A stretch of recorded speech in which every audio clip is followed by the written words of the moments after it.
Bonjour fidèles téléspectateurs, bonjour. Nous sommes très contents de vous savoir nombreux à l'attente de ce programme.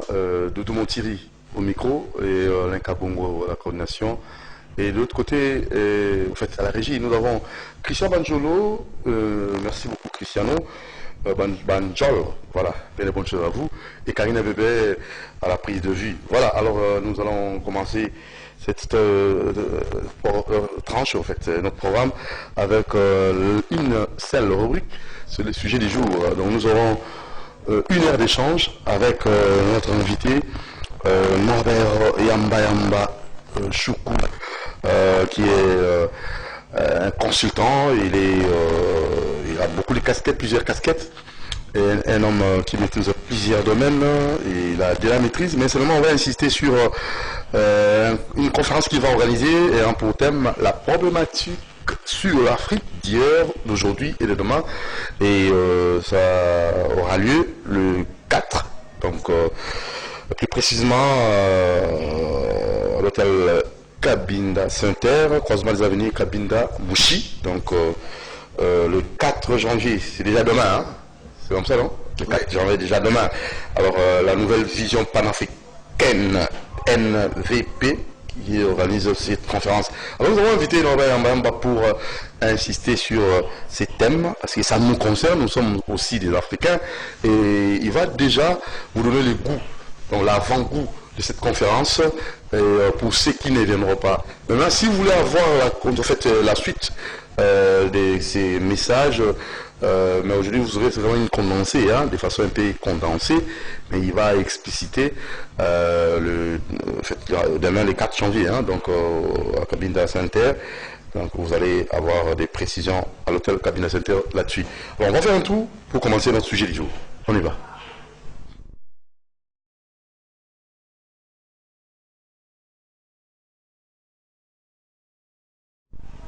La problématique sur l'Afrique d'hier, d'aujourd'hui et de demain. Alors, un thème très important. Mais là, mon néné, bonana, Norbert Yamba. Nana dit que la lingala.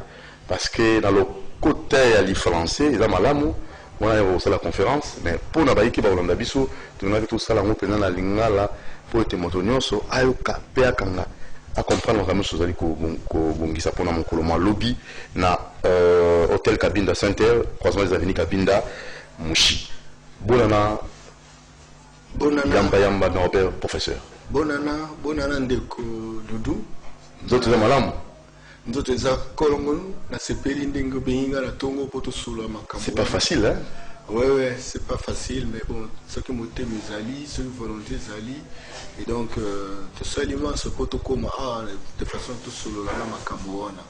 Ils ont les tombas, d'abord thème motivation, ni pour ça que c'est la choix, la thème, la problématique sur l'Afrique. Il y a l'élan, il y a l'obi na oekoya. Obi de Kodoudou, ils a passé. Ils a passé parce qu'ils ont observation, ils ont un mingi. La Saheli, peut-être la classe tout bien, la classe mondiale, mais la biso, tout Saheli, la spécialité, moi, mingi. Le domaine de faux, mine, la certificat, toujours en plus de 17 dans l'institution internationale, au Yibani. Tamboli, presque Mobimba, 65 pays, nazis, en Europe, en Amérique, en Afrique, en Océanie. Et tant que nous sommes dans il y a Baïndo, il y a Africain, ils ont malamouté. Tant que nous sommes dans poto, Piangai, nous avons la coordination et un retour positif à la diaspora latino-américain, asiatique et africain. Oui. Nous avons possibilité de l'Amérique latine. On a visité les pays de la Colombie, l'Équateur, la colonie à Noir et Zali. Namoni, Asia Noir. Baotaki ba esclave d'Afrique. Nous avons côté à Inde. On a visité colonie à 17 000 noirs. passe kaka. Dans les États-Unis, Oui. au Bobengi, afro-descendant. Et ça passe. Le quartier noir, Ali. Donc, on dirait aux gens qui Kingassan. Mais c'est dû à quoi? Alors, il y a un là, on dit, ce qu'on continue en Afrique, on continue en Afrique, à ta pays, il faut fonctionner de l'urbanité. Même en Afrique du Sud. Non, en Afrique du Sud, du coup, tout à l'heure, le côté nègre. C'est vrai qu'il faut récemment, les lots, à 60%, il y a battu, vraiment malam. Mais 40%. Et là, si l'Africain noir, on a des vivre. Bazan va tout dire, bazan va banlieue, bazan va Batustan, visa monter. Visa monter. Et bien, en Afrique, va utiliser l'expérience mingi de Kodoudou. To banda, oh, tous à la pluralisme politique, tout le multipartisme. Tout ça est là, oh, parti unique, tout ça est là, régime président à vie, tout ça est là, régime maréchal, régime empereur, tout ça est là en Afrique. Parti gouvernement de transition démocratique, tout ça est là gouvernement de la diaspora. Donc quand tu es sur la diaspora, tu es là,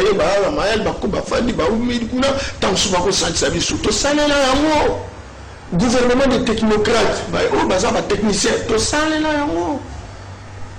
Gouvernement des économistes, tout ça est là. Gouvernement, il n'y a pas de juriste. Tout ça est là. Programme, tout ça est gouvernement 1+4, tout ça est là. En Afrique, il y a opposant 40 ans, gagner, commis le pouvoir. Net par exemple, côté Guinée-Conakry, net par exemple, côté Niger, comme opposant, on va passer espoir pour se la terre. Le situation est là, Besouka. Babano Sala, on dirait que ce soit un dictateur. Ni n'a pas salé la terre. Pluralisme politique, monopartisme. Programme d'agissement structurel. Ni n'a pas salé la beauté. Excusez. Programme de démocratie. Programme d'objectif de développement durable. Objectif de millénaire pour le développement. Programme de la santé pour tous. Objectif 80. Plan de ceci, émergence. Tout ça, expérience sur notre salé. Mais l'opposé. Et l'opposé. Bon, moi, je suis tout à kaka. Total à kaka. Tu peux réfléchir. Qu'est-ce qui explique que ma cambo n'y a sur ton salaire? Mais l'autre mot est qualité dans ton salaire. Mais ton salaire n'y a. Mais moi, les autres m'ont gâté. Il y a un moment où il y a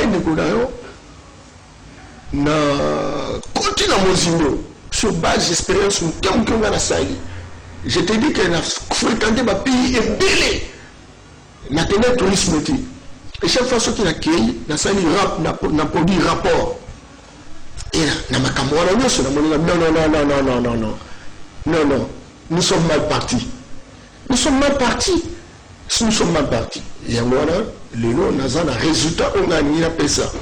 De telle sorte que au bazar va conduire, au bazar intellectuel, tout changer paradigme, tout changer modèle de la salle. Au moins d'imaginer que nous comme bimba intellectuel bali, spécialiste bali, mais zéro. Au moins ça monte à salle de classe, au PC institution, à zone gérée, on dirait bazar qu'une école. Au PC on doit salle à zone docteur sur l'économie, etc. Au PC ministère, à salle de côté, à zone la boutique, on dirait que tu et donc, on continue de gagner. Bon, on va venir les indénis. Le à peu près 100 millions de personnes. En 2035, on a à peu près 165 millions. Et puis en 2050, on a 220 millions. Mais au niveau d'Afrique, les autres sont combien? 1,3 milliard d'habitants. En 2050, on a 2,4 milliards. Bon, en 2100, on a 4 milliards et demi. 2 personnes sur 4 aux Arabes africains noirs. 1 personne sur 3 aux Arabes africains. Et bon, moi, si on a 80 millions, 90 millions, tout ça est relévé. Tout ça aussi, maman Kamboute. Bon, moi, lobby. En ayant 20 ans, tu peux doubler, tu ça abonné. Il faut déjà réfléchir. Tu bini trop, tu yemi trop. Le long du monde, ça ressemble à quasi là, je vois poster là, mon cœur est là, moi, tout ça, donc, c'est de comment on a commis à réussir vie là. Et bon, on va te bénir eux. Le long, mais et le résultat. Donc, moi je pense qu'aujourd'hui, c'est la réflexion, c'est la production des idées, c'est le courage et la détermination que tu te présenter dans la Congo, à l'échelle africaine. Mais nous avons toujours pensé que le Congo est un moment bon matin. Ce que je pays individuellement en Afrique est bon matin. Il faut créer les États-Unis d'Afrique. Ah, ça commence déjà avec vous. Ah, voilà, nous avons proposé à vous. Nous sommes vus en nous, là, tiens. Na là, tiens, ma père d'un indépendant, quoi, ma Nkrumah, Lumumba, Sékou Touré, Modibo Keïta, professeur Tchèque Anta Diop, Théophile Obenga. Donc c'est vraiment la raison et la conférence où la lobby dans la cabine de la Sainte-Terre, donc il y a un pays vous allez donc projet en fait les Cameroun maman les Camerounais maman là Afrique États-Unis d'Afrique le quoi là États-Unis les États-Unis d'Amérique le quoi là par exemple la Chine c'est un ensemble et ça va état ébélé va s'en alors tant que là États-Unis d'Afrique la biso RD Congo les amis Mbokao entourés dans les pays voisins peut-être que ça le globalité pour le développement à Bissau. Est-ce que au Kobanago qui là États-Unis d'Afrique tant que Bissau on va concerner pour impulser nous tapant à eux moi on a République démocratique du Congo professeur Ouazali on a RD Congo pourquoi ne pas commencer par résoudre d'abord nos problèmes internes avant aucun d'anango de façon générale globale. Oui, c'est justement ça de Kodou. Oui, États-Unis n'est toujours le bilango et bandit les voter. Doudou ebi qui bandi qu'on a biso ba déporté au bakende na Amérique comme esclave. Ba ebele bakende na Caraïbes. Ce qu'on na Haïti bazana. OK na Guyane, OK na Guadeloupe, OK na Martinique. Qui côté Nouvelle-Calédonie. Ba département d'outre-mer la France. Bandi qu'on a biso na Bazakuna, ça fait des siècles. Situation Bongaté. Et Bénin a déjà qu'on peut voir que Bazou en Afrique, tout les États-Unis. Oui, mais Afrique, avant, Moundelaya, tout ça là qui nous bombe encore. Tout le monde qui va y en a tant Moundela Moni qui va richer ces ans à Mokara Bisso, nous avons une conférence à Berlin, va se réunir à Okuna. Que ma Kaboli Bamboka sur base d'une carte mal dessinée, bah éviter que les tribus les abou, les anakuna, d'autres tribus les tikalikuna, etc. Kaboli Bisso Kambo, on a comment en Afrique tout est. Les autres combat très faible parce que Bazos au Sakara Bisso. Alors maintenant, tant que Bisso tout ça qui bomoko, parce que Mokara Bisso ça qui est Égypte antique, bah non ben avant qui est mythe. C'est-à-dire pays des Noirs. Tout ça qui est plus puissant. Tout ça qui n'a pas. Tu as inventé médecine, tu as inventé mathématiques, tu as inventé chirurgie, tu as inventé astronomie, astrophysique, trigonométrie. Tablette, tu as la tablette mathématique. Mais tablette, on a découvrir dans l'Est de la République du Congo. Côté, il y a Kivukuna. Os de Chango ou bâton de Chango. Ce qu'on a la terre vilaine, la Belgique, na misé au Koutarango. Donc, Bissot, tout ça qui est plus puissant. Avant mon Nélaïa. Mon Nélaïa pour déstabiliser Bissot. Kaboli Bissot. Oh, ça m'a le chef d'État, on a ce marrant, il a ce qu'on a fait qu'ils ont la souvenir des aratés. Parce qu'il y a un cortège, la sirène, mon tronc d'aligne, qui a la prestige. Mais Bissot, tout le monde a dit pour te réussir. C'est l'Afrique de la Union. Il faut Afrique. Donc mettre de côté la communauté internationale. Mais la communauté internationale, mais écoutez, la communauté internationale, les amis, les gens ont des grands ensembles, l'Europe, ils ont créé, ils ont créé l'Europe de 6, l'Europe de 7, l'Europe comme l'Europe de 28. La Chine, qui l'Europe, ils ont créé Taïwan, Hong Kong, à sa zone. Pour la nuit. bato balinga basala union bongo esiko union asiatique pour la bato balingi toujours bazala ensemble biso toza faible babi l'union est la force des faibles siko toza faible alors toujours ensemble ezala Marcus Garvey azalaki noir déporté d'esclaves jamaïcain alobaki premier président l'Afrique parce qu'il y a le moins vous habitez il faut toujours en Afrique tout ça l'état moko bakomi nguma bakangaka ye badestabilize ye batokola bakablal batokola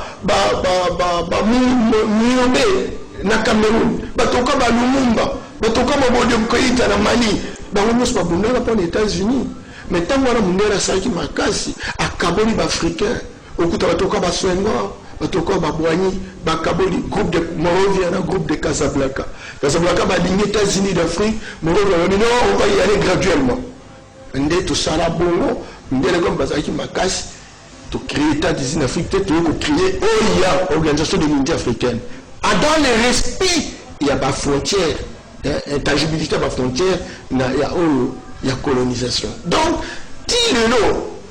Est-ce que vous pouvez vous imaginer que vous évoluez jusqu'au niveau de l'Union africaine et que l'Union africaine est 90%, 90% dans la langage belge. Il y a des fonctionnaires qui sont dans l'Union européenne. Tout ça va payer belé, quand même là, vous faites un fonctionnaire.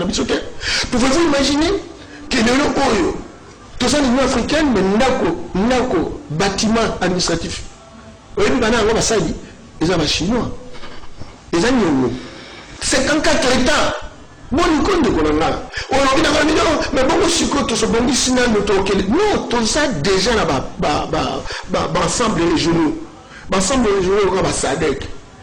Ensemble régionaux, on va CAC, CEMAC, CEDEAO.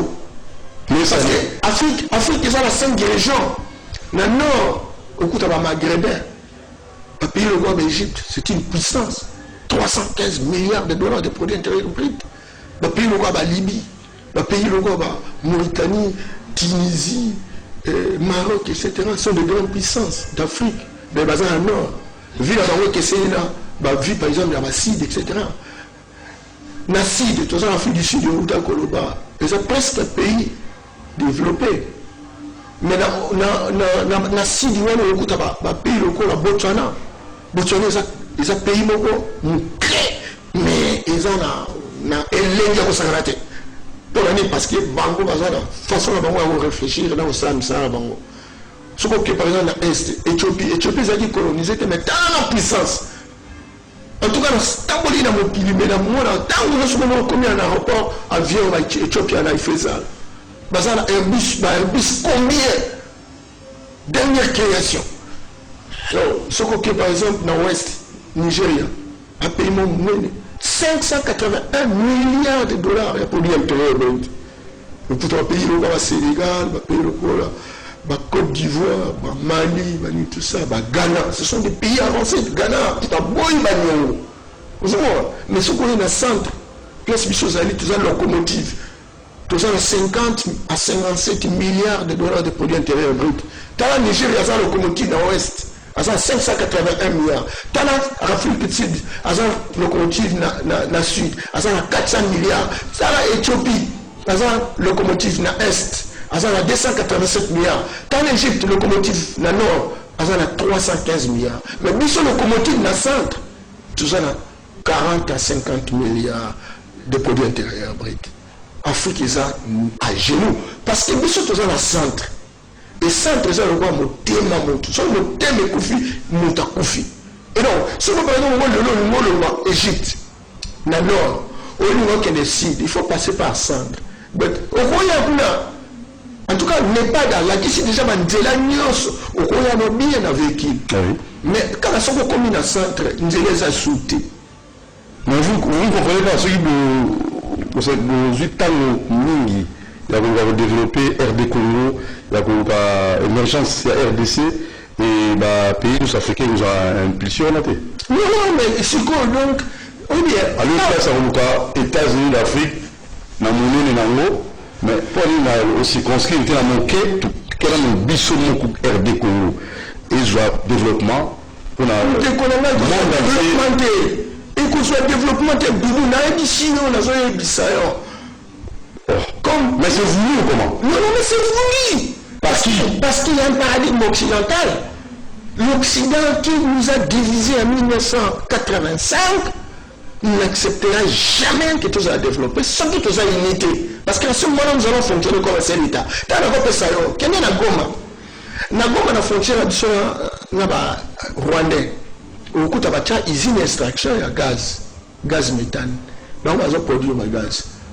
Batib, le gaz tout ça là-bas, la cuisiner à la bisso. Et ça va beaucoup faire la Goma, et aussi la Rwanda. Et ça, $70.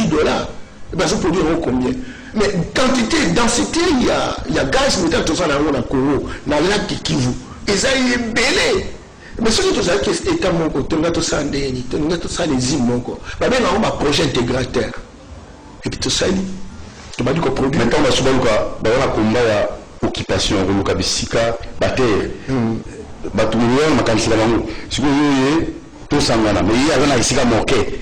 Azana pour ça bakisa espace na kata mboka la c'est état parce que c'est ça le savoir par exemple tout ça na état moko makambo ale kozala occupation za souté et kozala biso baso tala no kenenga kibali turi pembeni kaka soko salika départ au commune Uganda mais il y a une usine ya raffinerie ya or na Uganda mais bango bazana or te ils pas na biso mais si vous avez quelqu'un moko makambo ne vous arrêtez et imaginez-vous ce qu'on par exemple le nord Kivu côté à Lubero au côté de la parc à Virunga na ba calcul sur la sali densité pétrole les ana de kunanga ils a belé et ça même corridor ti ezokende ti na Uganda bango baza ko exploiter pétrole biso tout ça ko exploiter ba patrimoine mondial vous savez biso ça passe ba payer belé na mokili basala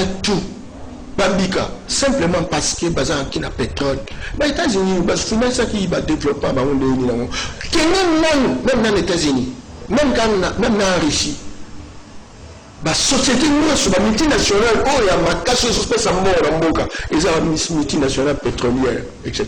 mais biso to ko exploiter en côté au moins maintenant ba ONG na biso robotiser la ONG internationale parce que la ONG internationale va financer le pays là-bas, etc.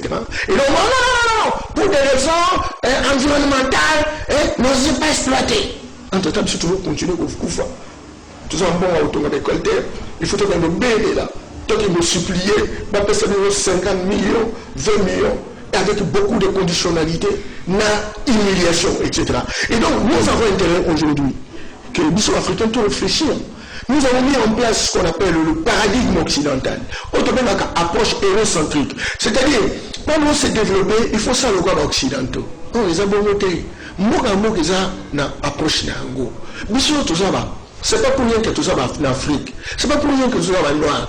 Nous avons des chaque espace a pu se de telle sorte qu'il y a un macaque qui va se développer. Mais nous sommes tous imiter.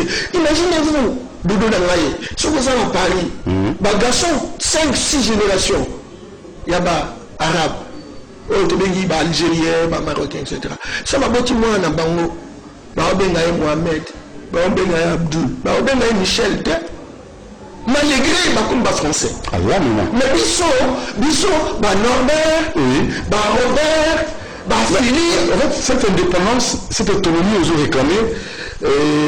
Est-ce que l'on a invité vraiment Norbert, même professeur Norbert, Makambozo Okoyo, ou associé Banina Moussou et Afrique?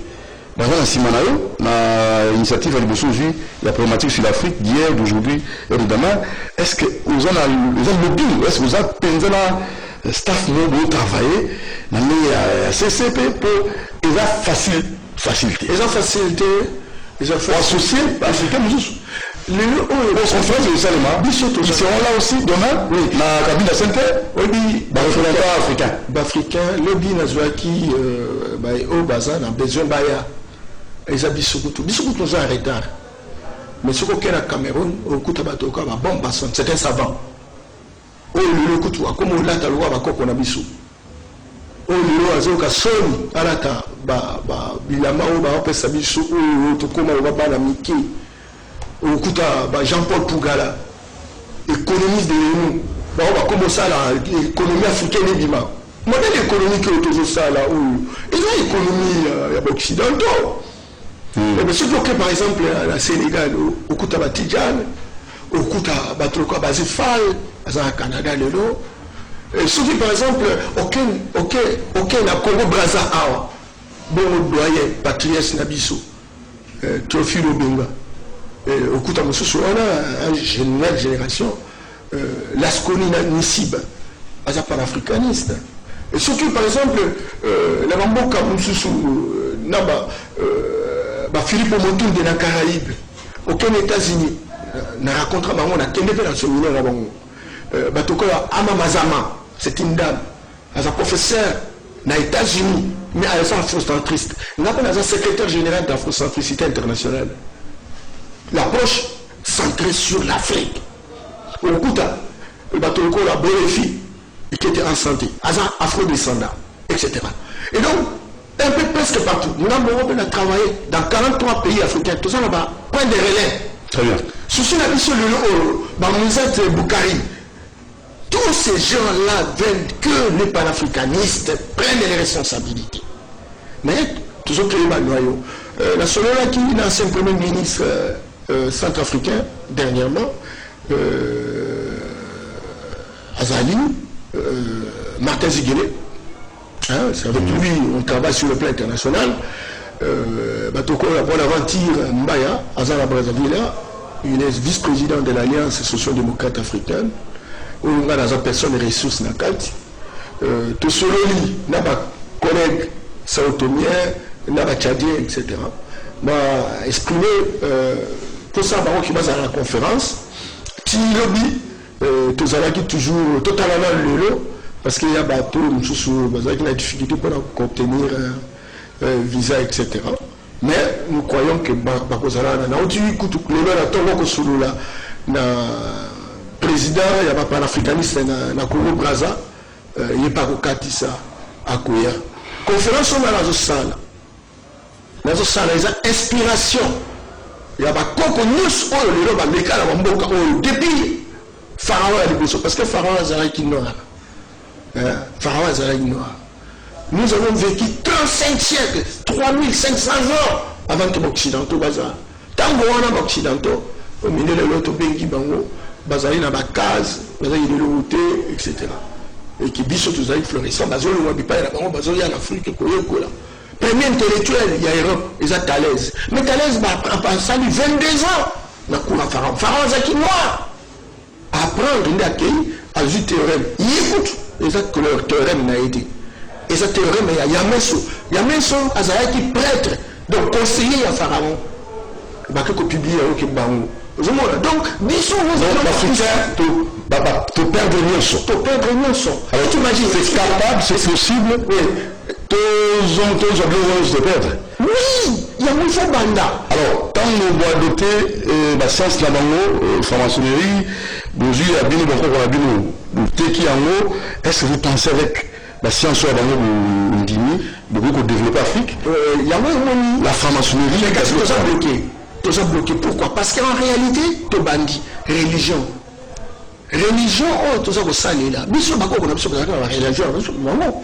Bazalaki, tant que ce soit ça, une catastrophe, tout ça. Même là, on va dans Zamba, Bazu, Banyama, Bazongi, etc. Bah, on va y avoir la religion. Religion, tant que non, et ça, on a tout développé. Quel est notre même nakati, atteint la paroisse, etc. Au moins, vie à Yaki. La vie, la vie, ils ont des montés. Religion, les politiques, ils peuvent pas jouer à la richesse, la mission. Religion, c'est la base, il y a l'aliénation, la mission. Religion, c'est la base, l'aliénation. Et on va encore, on a ce barré pas qui nous a mis. Nous avons mis pour nous. Et pas maman va venir nous en combat. Et pas maman va venir vous dire mon coulou. Parce que va venir nous en donner. Vous savez, chez les tétés, on dit, nous sommes relation. Tout le monde va quand Zambé. Donc, non, nous sommes là, Ezali, donc Kindoki. Au moins, par exemple, Bango, Batoko Newton. Newton est un physicien, mais c'est un savant à l'âge de 10 ans. akenda à l'université ala te dit ça va. Pourquoi? Parce qu'en réalité ce qu'on a bandeko mosusu lelo oyo